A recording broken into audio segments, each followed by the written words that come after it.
We're going to go ahead and get started, everyone. First, thank you for taking the time out of your day to join. I know most of you on here, so I appreciate you joining us today. We're excited to go over our partnership with Plurilock. And I'll pass it over here in a minute to Paul Baker and Edwin. But it's an exciting technology. We feel like Plurilock has a continuous authentication technology that we haven't seen a lot, and we're very excited to share this with all of you. MFA, everyone has MFA. We see it all the time. We also know that it can be bypassed. We bypassed MFA numerous times during pen testing that we do. As a matter of fact, we had one time where we actually performed a phishing attack against a client, got their password, logged into some external resources, and was prompted to configure the MFA.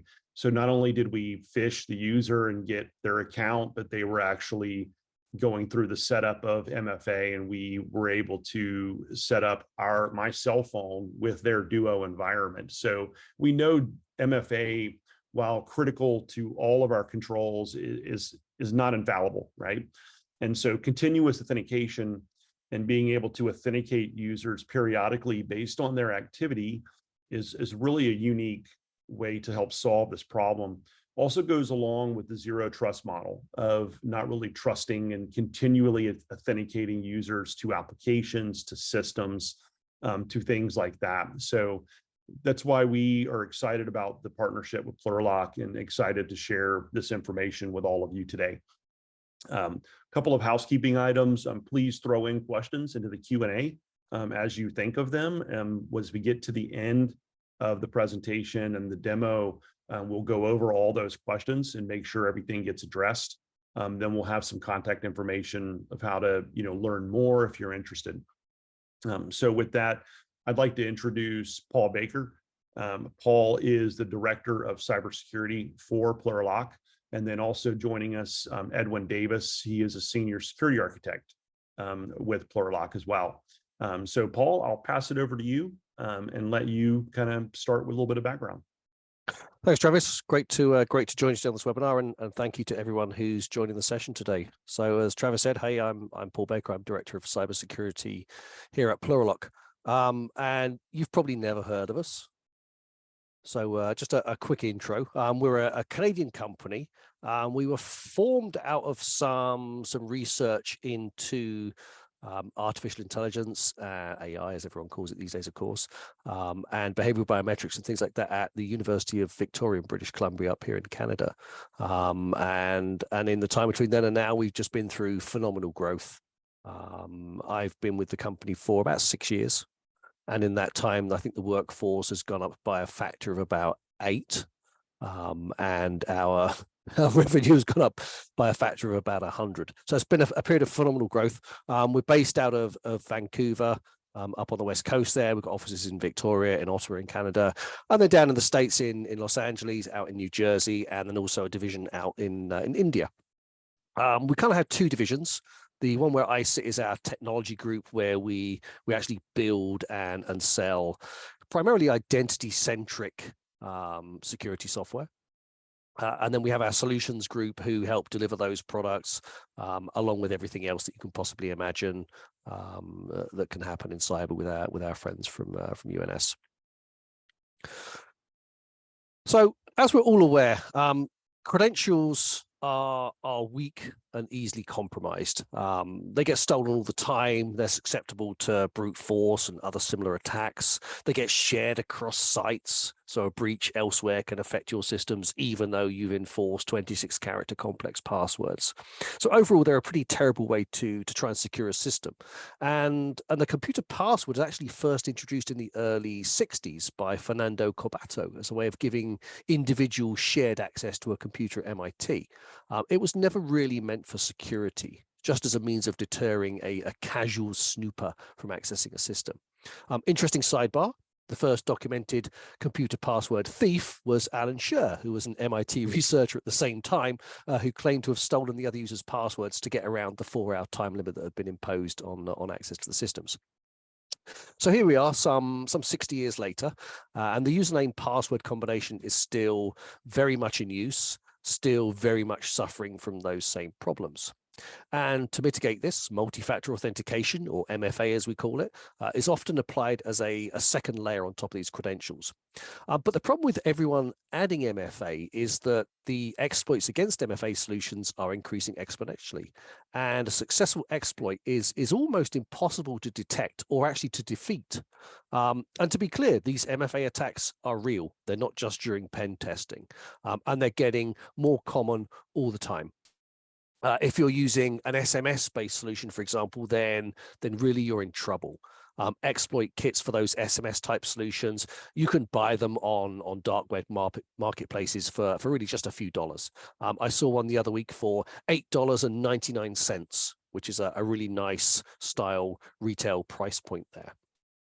But then if you think you're okay because you've got some of these more advanced tools, authenticator apps and so on, then think again. Right? There's lots of groups targeting these.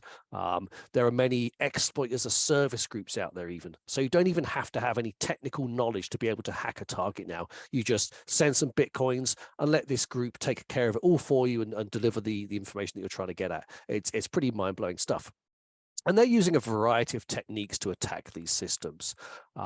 Adversary in the middle, right, where they use phishing links to intercept the workflow and maybe capture a session cookie, those kinds of things. Or they're doing more brute force techniques like MFA bombing, where they just send request after request after request until the user experiences MFA fatigue, and they just click accept to make this thing go away.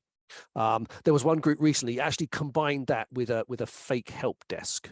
So if users phoned in to see what was going on, the support person on the other end just said, hey, just accept the request and it will go away and stop. We know we've got a system problem here. And if you look at some of the names that are on this slide here, Uber, NVIDIA, Okta, right? These are not unsophisticated organizations, right? They have good security in place, and still they're being hacked. And frankly, if you aren't absolutely terrified by the thought of a major identity provider like Okta being hacked, then frankly, I envy the amount of deep, relaxing sleep you must get every night. But despite all of this, there's actually nothing inherently wrong with MFA. It's absolutely a key security tool that organizations need to deploy as part of their security stack. And I'm going to in no way suggest that you should rip it out because it's not perfect. Nothing is. The problem is that MFA really just enforces this concept of a perimeter when it comes to identity in particular. Once that user is through that MFA, they're inside the perimeter, and you never really look at the user again. Right, you trust it was the user taking those steps because they successfully went through your MFA steps to get access to that system. And then things get compounded when you have solutions like single sign-on or SSO deployed, because once a user performed that initial MFA action once at the start, you grant them access to this whole stack of applications, again, without really asking them to prove that it's them. So to try and take things to the next level, organizations are starting to embrace the concept of zero trust. And I'm sure you're all sort of vaguely familiar with what zero trust is and what it does. It's not a thing you can go and buy. There is no magic zero trust bullet. There is no magic zero trust solution, one thing that you can just go and get. It's a concept, it's an approach, it's a goal. And it's around moving from that traditional moat and castle kind of model where once you're inside the castle walls, you have the ability to roam and move around into a world where every access, every application, everything you do is verified before you can do it. And essentially, you have to treat the whole system as if it's compromised and then take appropriate steps to minimize any impact that compromise might have. Now, I know zero trust has been somewhat overused recently. Everyone's claiming every solution you could possibly think of as being zero trust. Here, do you want to buy my zero trust banana? But it's still absolutely valid despite the best efforts of marketing. And this is really reflected by moves such as recent White House directives, right, that all federal agencies must adopt zero trust, and by large and sophisticated organizations using these principles to guide their security. And really, as a guy that's been in security a while, it's a formal way of redefining defense in depth, which is what we've all tried to do with our security over the years. Right, let's layer these tools up. Let's try and protect as much as we can. And zero trust really looks at 5 key pillars: data, application, network traffic, device, and user identity. And there are fantastic tools out there to deal with most of these pillars: certificates, TPM modules, firewalls, you name it. There's all these great tools out there. But identity is a really difficult one. So many organizations just throw an MFA in front of a session login and call it good. But as I mentioned in the previous slide, that means there's a lot of trust happening when it comes to identity. And if we dig into some of the accepted standards around zero trust, and the standard one really in North America is NIST Special Publication 800-207. It's actually surprisingly readable. It's not one of those ones that you can use to send you to sleep. But throughout there's lots of references to authentication, of course, around identity confidence, around continual monitoring. And the problem in trying to meet that requirement is balancing the need to keep on making users prove it's really them there with the friction required to do it. So most organizations, as I mentioned, are using MFA as a solution for identity proof, adding that layer of protection on top of the credential that's easily stolen. But the problem is that MFA can only tell you it's the user at that moment in time. Okay, only at that moment in time is it valid. And most current MFA technology requires the user to do something. They need to answer a push notification on their phone. They need to type in a one-time code. They need to put their finger on a fingerprint reader, whatever it happens to be. So that's great. You have a pretty strong signal at that moment in time, but you can't ask a user to re-authenticate every time they access a network resource or an application or a piece of data. Right? Their workday is going to consist entirely of authenticating and no actual work being performed, which for some people, that's exactly what they appear to be doing. However, because of this, current zero trusty type implementations still rely on a lot of trust when it comes to identity. Right? They trust that the user that logged in an hour ago is still the user, which fails this temporal requirement that you can see here. Or just because they appear to be on a trusted machine or a trusted network, or that they have a trusted thing like a token or a certificate, or they possess a phone. It means you expand this trust zone, right? You're including things in there. And of course, as I mentioned, as you increase the use of things like single sign-on, users are being trusted all over the enterprise stack. And clearly, this is a hole in that approach to security, because they're all trusting something that's completely unrelated to a human user. Right? You're inferring the identity of a person based on something that has nothing to do with a person: a token, a certificate, a location, a network, a machine, etc. You're inferring this information rather than proving it. Big problem there. And the other big problem with the NIST 800-207. Lots and lots of fabulous ideas, fabulous concepts, great approaches to things, and no actual practical advice on how to do it. And this, of course, is where everyone gets stuck. Yes, I need to do the zero trust thing. What do I do? So to try and help with some of that, DoD fairly recently came out with their reference architecture. So some actual practical ways that you can start to address things like zero trust identity. And what was very, very interesting to us at Plurilock was the very first 2 capabilities that were in their table of capabilities. Number 1, continuous authentication. Right, the ability to validate users as who they claim to be throughout a session, not just at the start. So at every step, every action they take, validate that it's them. To do that using multiple factors. Don't just say, "How well, they're on the same machine, so it must still be them," for example. They're saying, look at things like behavioral biometrics, right? Measure the human being, not the device. And then there's obviously actually how do you get them in, right? So conditional authorization, right? Grant access to resources when you know it's the user, basically. Look at things like attribute-based access control, right? Does everything about this access look good to you?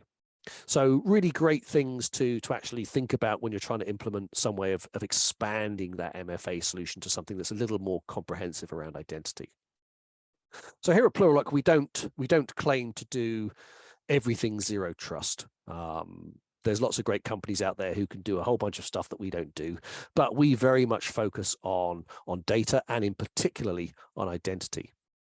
So our Plurilock AI Complete platform really tries to hit three key areas. So there's, first of all, securing external access, and primarily that's to cloud stack applications. So that's things like single sign-on, things like conditional access. It's then around securing data once it's inside those cloud stacks. How do I know that my data is not being sent out via email? How do I know users or adversaries are not downloading files out of my OneDrive or copying between documents to try and get around confidentially tagging, those kinds of things.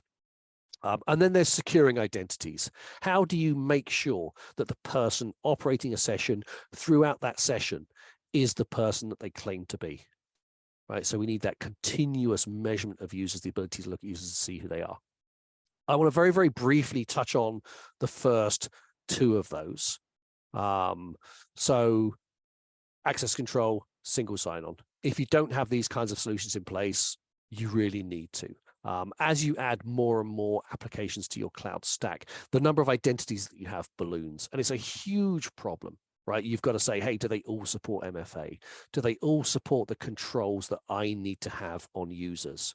Simple stuff, password policies, right? My insurer says you've got to have 18 character passwords that are changed every 60 days. Does your cloud application support that? You don't know. So the ability to enforce those controls onto your whole cloud stack, it makes it super easy for the users as well, right? They don't want to have 1,000 different passwords, messing around with password managers, etc. Right? They want to have one good credential that they can remember, that they can log into and get access to everything. And then controlling access, right, by location, by IP address, by time of day, things like that, right? Stop people getting in from where they shouldn't be coming in from. And then, as I said, how do you stop data sneaking out? Right, huge numbers of data breaches are not malicious. They are people deliberately or accidentally emailing sensitive information out. Right? How do you stop that kind of thing? How do you stop data leaking from your cloud suite, your Office 365 or your Google Workspaces? Right, stop people downloading, stop people deleting, stop people copying, pasting, those kinds of things. And then the fun stuff, which is what we really want to dig into today, is the third part, the monitoring of users, the continuous monitoring. So NIST say you should do it, DoD say you should do it, all of the good security practitioners say you should do it. Continuously authenticate your users, but it's challenging. It's a challenging thing to do because it needs to be actually continuous. Asking a user once an hour to do an MFA step up is not continuous. It needs to be frictionless. If you put steps in front of users around security, they find ways around it. They're very, very good at moving annoying workflows out of their way so they can get on with what they need to be doing. So it needs to be utterly frictionless. It needs to respect privacy, or privacy if you prefer. Right, you can't be doing something that impacts the user's ability to compute in a secure way. And it needs to be biometric. Right, you've got to measure the human. You can't infer an identity based on something that's nothing to do with a human being. So with our Defend technology, which is part of the Plurilock AI Complete platform, we use a system called behavioral biometrics or behavioral analytics. So when you type and when you move your mouse, the way that you physically touch your workstation is very unique to you. So on the keyboard, your speed and cadence of typing, how quickly you type characters and sets of characters, how quickly you move between keys, how long you hold keys down for, that kind of thing. Very, very unique to you over time. No, people do not type the same sentence the same way. Okay, on the mouse, how you move the mouse. So your speed and direction of travel, how quickly do you move between things on the screen? How far do you move? How do you accelerate? What do your clicks and double clicks look like? How do you use the scroll wheel? Those kinds of motions. Again, very unique to you as a human being. So what Defend does is it measures all of these tiny, tiny micro signals in how a user physically touches their workstation, and it uses those to build a profile of how a user typically works, right? What do they look like when they're working? And then on a continuous basis, so every couple of seconds, while a user is working, we can measure the current behavior and compare it to that profile and say, is this really Paul sat at his workstation working using Paul's account?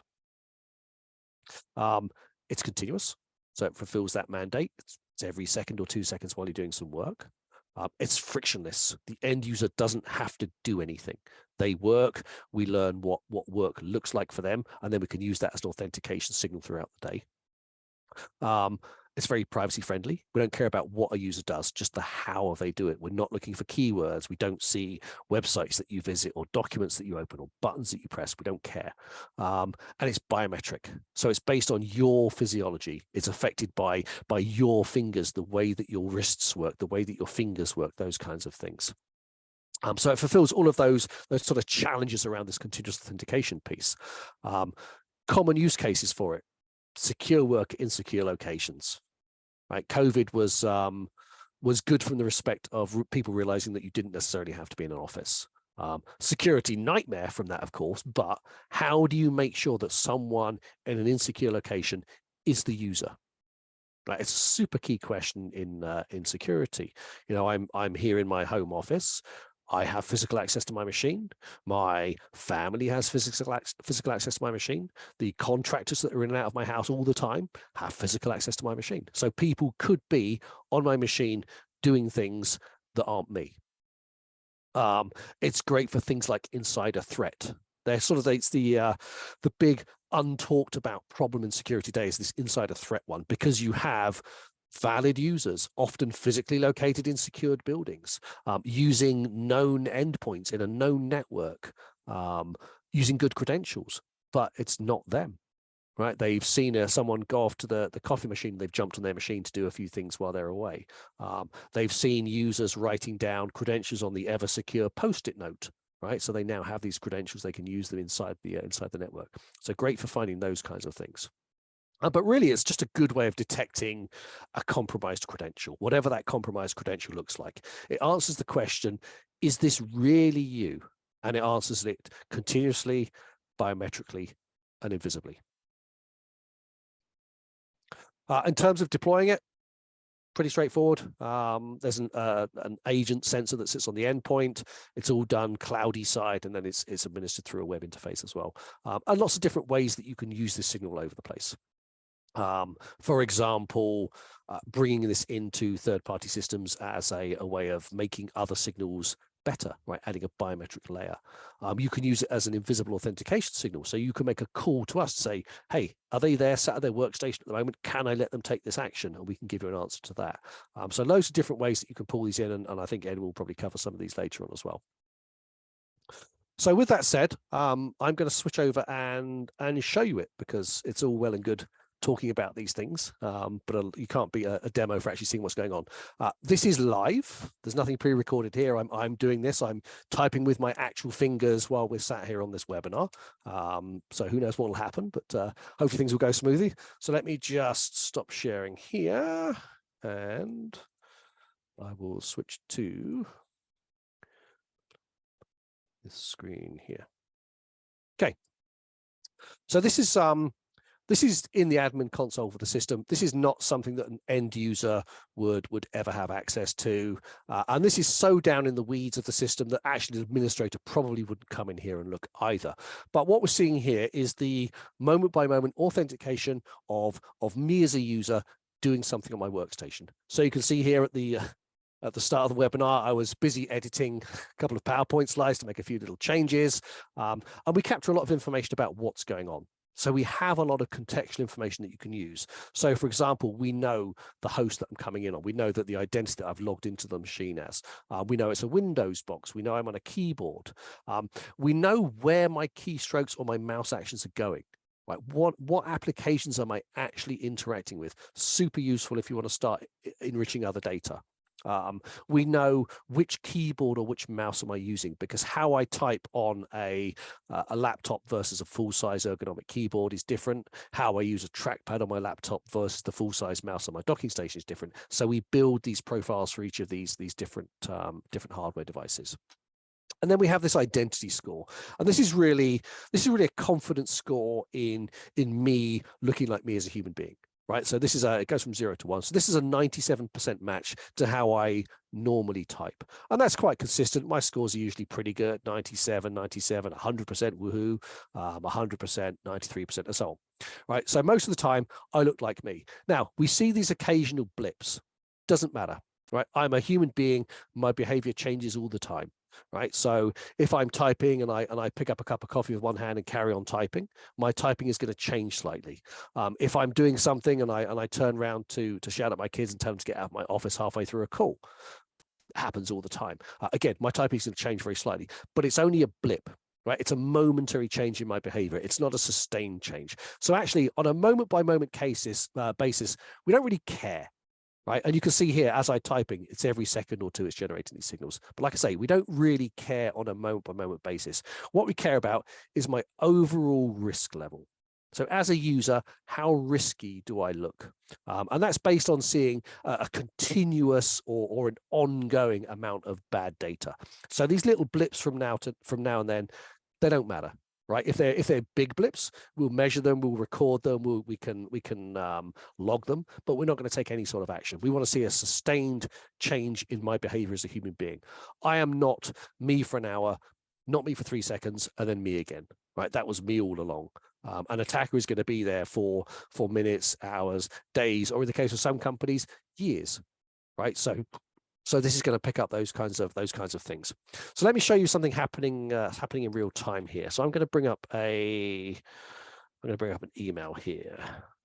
So if you keep an eye on the logs over on the right here, if everything's working, you should see stuff happen.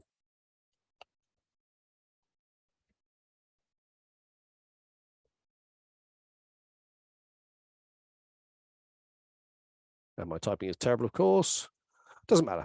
So we're seeing events in the logs here in real time, every second or two while I'm typing. Okay, so we switch from PowerPoint to Outlook here. And you can see here that my scores are pretty normal. Again, the 0.9s and so on that we were seeing before.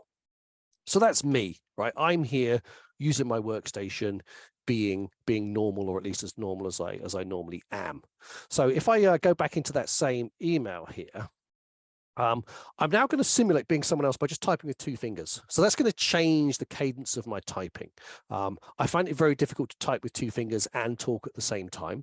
So I'll attempt to do that, but no guarantees it's going to work. And what we'll see is the system will start to say, hey, this doesn't look like Paul. And it's going to start off by saying, okay, it looked like Paul before. So this could be one of these little blips that we spoke about. So we'll see this low risk event. But as my bad typing continues, as I continue to deviate from my normal behavior, it's going to start to escalate that risk until it takes some kind of action. So here we go. So this is me.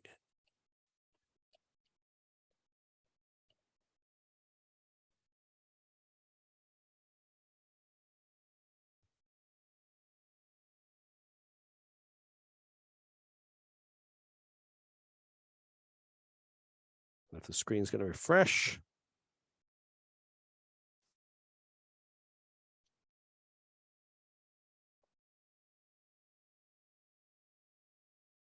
So we can see there we've got our first low risk event there.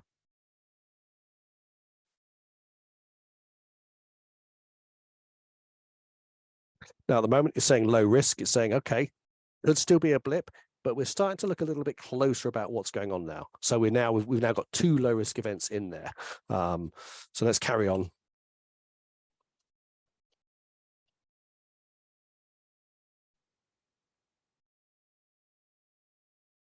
So up to medium now.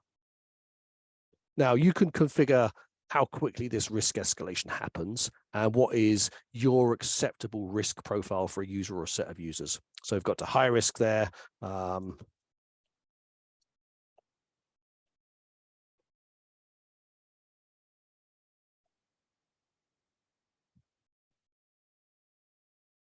So yeah, so you can configure your acceptable risk profile. How much risk for a user can you tolerate, right? How long could you have someone in your system that wasn't who they were claiming to be? And my system is being a bit sticky today, but you can see that we've got to high risk. So within the space of a couple of sentences of maybe 35, 40 seconds of typing, we've gone from everything looking normal to everything looking bad. When we get to this high risk state, there's a number of things that we could do. And if we look in here, you'll see that my scores are quite a bit lower than the 0.9s and things that I was doing before. So when we get here, we could do a number of different actions. We could just log, right? We could just log and inform that something's happened. So we could push this out to a SIEM, we could send an email to a security team, we could send a note to the user's phone to say, hey, we're seeing something weird, is this you? Or we could actually take direct action. So we could autonomously take the action that the AI engine has determined is appropriate for this user. So we could lock a user out of their workstation and make them re-authenticate. So make them go through their MFA at the start again. We could use it to trigger workflows in an orchestration system. So if you've got this lovely orchestration and response system configured with all these playbooks in there, we could trigger that. We could use this to expire your SSO session, right? So the user's gone bad. Let's log them out of the SSO. Let's make sure that they can't get into any of their cloud applications until we verify it's the user. So a whole bunch of different actions that that you can take there in terms of what happens when we see a user go bad. But if you think about what we've just seen there, we've gone from everything good to everything bad in a couple of sentences. But if you think about what's behind that, right? Think about contextual signals. Think about how would you detect this otherwise? I'm coming from the same location that I'm always coming from. Nothing's changed there. I'm on my normal work station, my normal work laptop. Nothing's changed there. I've still got the certificates. I've still got my TPM chip. I'm still a fully authenticated user on that workstation. We're coming from a network that you always see me coming from. I haven't moved. We're running an application that I always run. It's Outlook. I send lots and lots of emails. And I'm even typing into the very same email that I was typing into before. And the only thing that's changed is that me as a human being behind those actions is different. Right? So think about, how would you detect that today? How would you detect someone, for example, sitting down at a fully authenticated machine and doing things?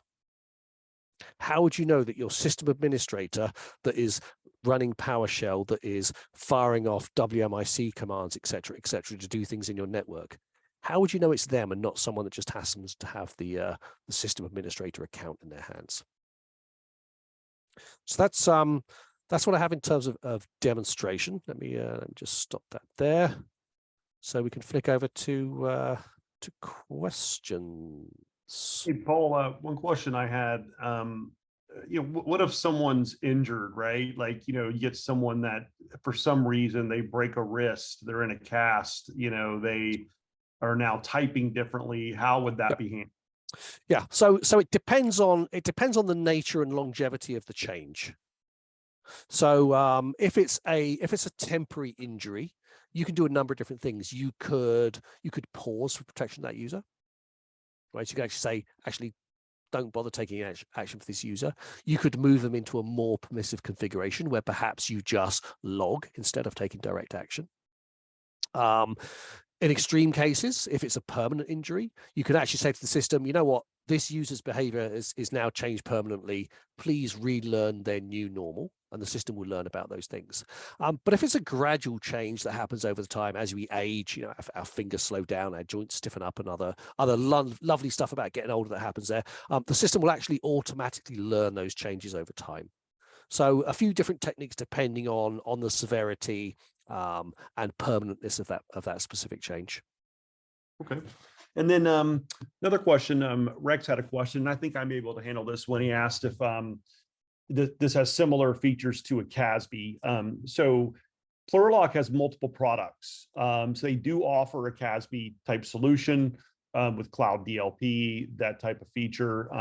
This particular product is the Defend, or was known as the Defend product. So it's more of the endpoint, but there is a bundle, like a lot of vendors will have bundled solutions.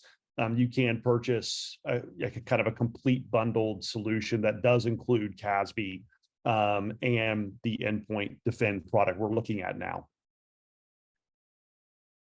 And then, Paul, what about, does this only detect when someone is physically at the keyboard, or what about, a remote access scenario? So somebody gets, legitimate or not legitimate access to an endpoint could be through an attacker using a bot or compromise, or someone using a remote access tool. Does it also capture that type of behavior?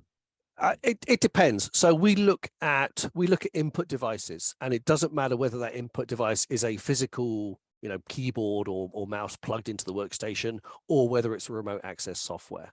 If it appears as an input device, which most of them do, then we can detect it and we can measure it. Good examples of that is the rubber duckies that the NSA were very, very fond of using, right? So they would have a USB key that they would scatter in the parking lot of a target organization, knowing that someone is going to pick that up, plug it into their machine to see what's on there, because that's what people do, right? Curiosity. And as soon as they do that, it would basically act as a virtual keyboard, send a whole bunch of commands really quickly. So those kinds of things, yes, we can pick those up super easily. The way that a script types is very, very different to a human being.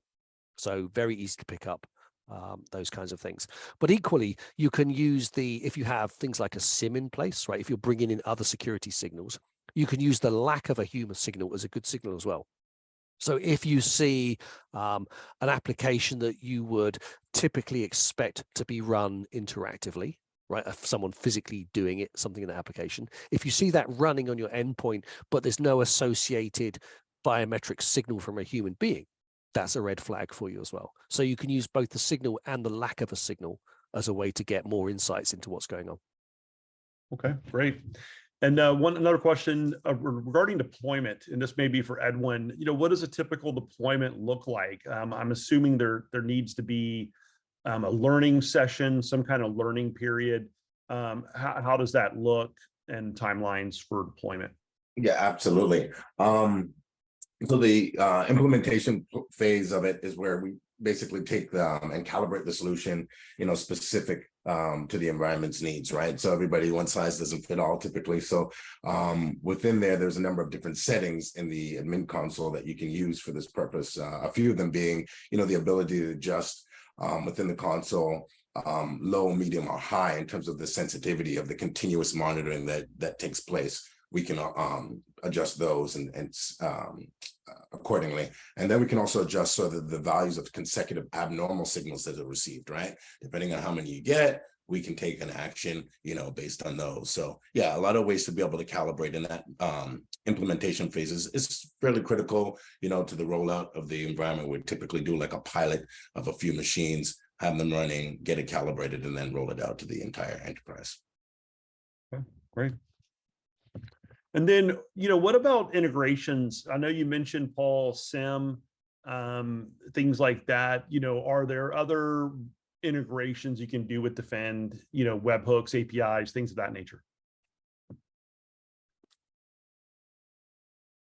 Yeah, I can grab that. So one of the main benefits of this is the information that's collected. Obviously, having that signal that we're able to receive, we can use that to extend, the products and services across, external like IDPs, for example, that would support OpenID Connect standards, potentially similar to like what you would have with Google or Salesforce in those situations. And we can take that information and then share those details via API to a SIM, as Paul had mentioned earlier, or a SOAR, for example, and optimize processes and allow them to kind of orchestrate that orchestration of different technologies, essentially, and kind of merge those based on information received. And it also helps to standardize things and automate repetitive tasks that potentially a SOC would have to do, right, in terms of processes and procedures, by being able to show trends depending on the signal that's received. Yeah, the SOC one is an interesting use case there. In most SOCs, the junior analysts are the guys on the front line looking at these typically overwhelming numbers of signals coming in. Right, there's alerts popping up all the time, and they get burnout. Right, there's hundreds and hundreds of these things coming in every day, and using the Defend signal to enrich them really helps those folks. Right, if you see a security signal about an application running that you've not seen run before, being able to know, was it the valid user running that, or was it someone that we don't recognize running that? Right, that immediately lets you do a different playbook. It lets you focus on the alerts that you really care about. So just that kind of enrichment piece is a great use of the system as well. Great. And a couple other questions. One about VDI support. Do you guys support VDIs in general? Any specifics around that? Yep. Yeah. So we support a number of different VDI solutions. We're partners with Amazon, so we have good support for the Amazon Workspaces environment. We're technical partners with iGel, who are a thin client provider, and they have a really nice kind of software-based thin client that you can use to repurpose old machines. So we have plugins available for that. So yeah, a whole bunch of different VDI and desktop as a service type solutions are supported. Okay. And what about BYOD?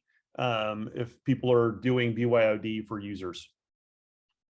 Yeah, BYOD is always challenging. And the main challenge there is that almost everyone has administrative access to their own machine, right? So they have the ability to switch off security tools. So we actually have a version of Defend called Persisted, and that allows you to deploy the Defend endpoint agent or plugin to the endpoint in a way that the user cannot tamper with it, even if they're an administrator. So they can't change the configuration, they can't uninstall it. If we detect those things happening, the system automatically restores it onto their machine, regardless of their access. Even if they tore the hard drive out and reinstalled Windows from scratch, it's going to put the Defend agent back on there. So that's great for those BYOD type situations. We have a call center customer who has exactly that problem, right? They want their agents to use their own machines to keep costs down, and their agents are typically in economically disadvantaged parts of the world where things like agent fraud are ripe. And they find it very difficult to enforce security tools because they have no control over the endpoint. So they use this Defend Persisted to put the Defend agent on the machine and make sure that when these agents are doing agent work, that they know that it's the agent actually doing that work and not, someone that they've subcontracted themselves while they go on and get more contracts.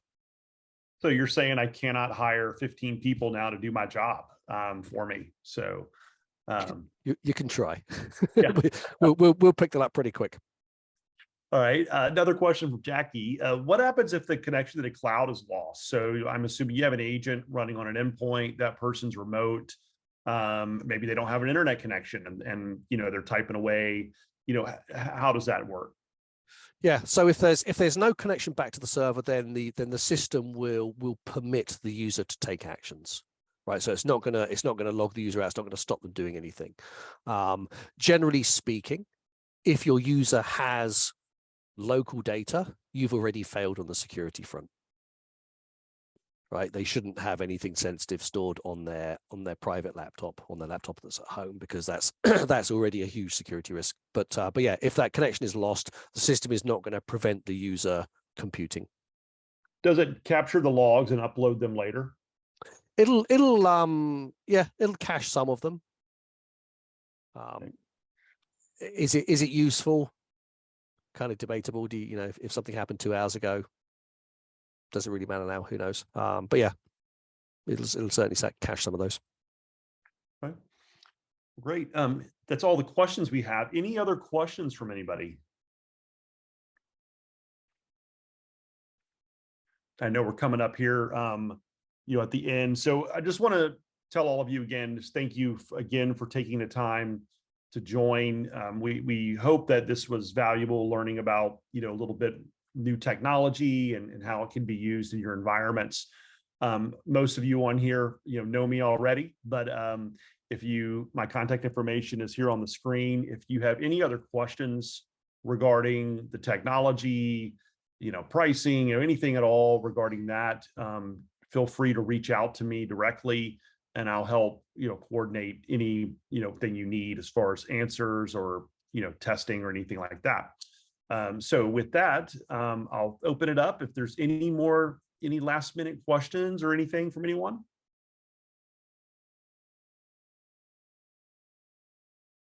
All right, great. Ed, Paul, Edwin, thank you so much for the partnership and for being here today. It was great to learn about this a little bit more. I learned a few things as well. For the rest of you, again, we appreciate the partnership, appreciate you being on and spending time with us this morning. And we hope you have a great rest of your day. So thank you for everyone very much.